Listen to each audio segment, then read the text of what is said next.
Okay, just a short video to put a face on the phone call when you guys call. Try and make it a little bit more comfortable for everybody. First off, number one question I get when people look at the website is they ask me, 14 years old, you started work and on transmissions at 14. Yep, I started at 14 years old. My dad was a mechanic. My uncles were mechanics. I lived in the garage. We worked on all kinds of things and so forth. One day, a good friend of my dad's came in with a van, had a transmission problem, automatic transmission problem. My dad and all them done the standards, they did differentials, they just didn't do the automatic stuff. And shipped them all off. Well, for some reason, when this came available, it came up, my dad looked at me and said, okay, we're going to try it. So we pulled it out, go through it, do the best I can, figure out this, figure out that. My dad helps me. And we put it back in the thing and it works. Don't work all that great, but it works. Pull it back out a couple of times. Finally get this thing to work. Hey, this thing works pretty good. And my dad said, okay, you're the automatic guy. Keep learning. So that's how it all started. And read books, you know, whatever was out there available. Try and dig as much as I can. This is 1978. There is no internet. There is no videos. There is none of that. You either work for a training shop and work your way up through it, or you just did like I did in the School of Hard Knocks. And that's basically how I got started. Through the years, very fortunate to work for some great companies that provided a lot of education for me. Great people, got involved with some great people and stuff as well. Got to be, you know, helping my dad and my uncles on their race cars, raced my own cars a little bit, and just met people through that, and was fortunate enough to come up through the ranks and become a crew chief for a couple of different pro mod teams. And actually raced my own car and some of the Fun Ford series when it first started. And a lot of that stuff's on the website. But that's how I started. So here it is, you know, 30 years later.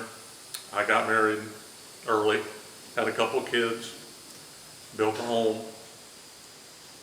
And this is what I enjoy. I love doing transmissions. I love the challenge of it. I love working with the stuff that wasn't necessarily engineered or designed for what we're trying to do with it. You know, we're trying to put these things in early Chevelles, Camaros, Mustangs, and so forth. And the overdrive wasn't designed for that. It was designed for a specific application. You know, a low horsepower, tall tire, low gear ratio application. And we're putting them in stuff that they were never meant to be in. So it doesn't mean that they can't work, doesn't mean that we can't make them work.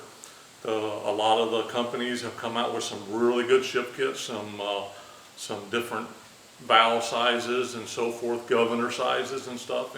And through trial and error, we've adapted these things to make them more friendly, more drivability behind them.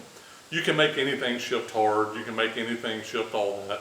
It's the drivability behind them that really separates the transmissions apart from each other. How well they perform, how consistent are they. That's where a lot of it is, as far as hating one and happy with one.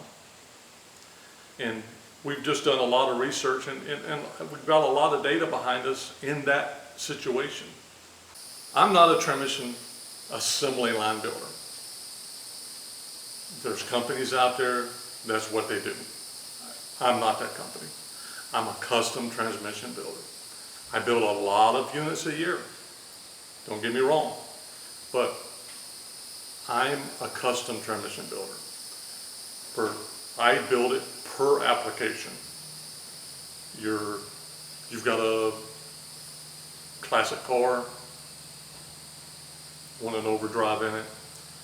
You've got a pro touring car, twin turbo, big block pro touring car, and you want to put an overdrive, and we go with a newer electronic unit with a controller in it. A pro street car, 4x4 stuff. That's what I do. I'm a custom transmission builder, not an assembly line builder. I also do a lot of the early stuff. Cast iron power glides, jetaways, Dynaflows, green dot valve body, C4s, the Cruiser-matics. We do all that stuff as well.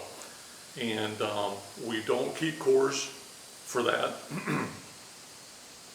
mainly because of the expense of them and availability of them is just not there.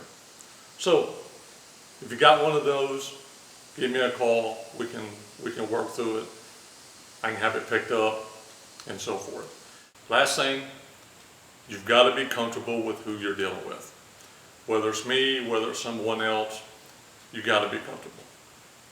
Call me, talk to me, look at the website, look at some of my feedback, and make your decision. If that's me, it's great.